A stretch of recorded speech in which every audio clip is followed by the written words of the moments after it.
roommates are not so good for your dog, and I've had a lot of roommates, and you really have to be hardline with them and make sure that the dog is your responsibility. And nobody's going to love your dog more than you love your dog. And if you want the dog trained a certain way or be dealt with a certain way, that's not going to happen with your roommates. Your roommates are going to deal with your dog how they think the dog should be dealt with. That's a huge problem. Now, dealing with the dog right now is at my house that bit somebody's face, like, you know, almost bit their face off.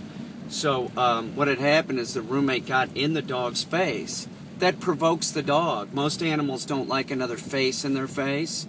So unless it's your dog, you might get bit. So you never do that. That's a perfect example. Like the person wasn't using good judgment and provoked the dog and got bit. You know, I'm not condoning the bite from the dog, and the dog should have been in a crate, you know. So the irresponsibility is the owner's, you know, because it should have been crated. And so that's what I'm saying is if you do have roommates and you know, they'll end up feeding your dog table scraps and stuff like that. It's a nightmare.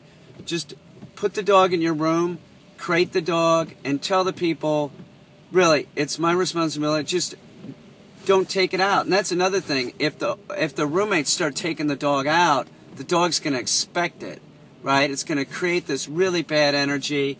Dog might start barking and whining to go out when it sees the roommates come in and stuff.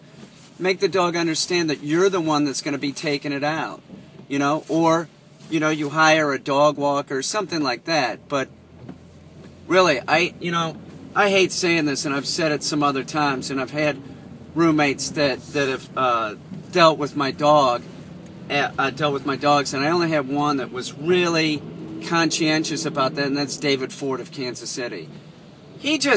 He loves dogs. He's a dog owner, and he knew, like, nah, the dogs are, you know, like, people would come over to our place and say, hey, should we let the dogs out? And David's like, do you know, Peter? No, you don't let the dogs out, you know? One roommate. Oh, the other ones, some of them were varying degrees of, like, not so good with the dog. Some of them were kind of okay, you know, like that, you know, like, you know, I'm not saying all of them were just absolutely horrible. If any of you all hear this video, I'm not saying you all were horrible, but I'm just saying I only had one that did the right thing, which is just totally ignored my dogs and leave it alone. That's David Ford. So, you know, one out of about 14 roommates, you know.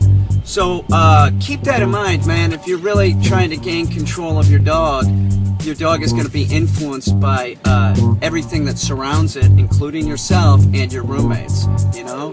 They're not so good for your dog. If you can live alone, live alone. It's much easier with your pets.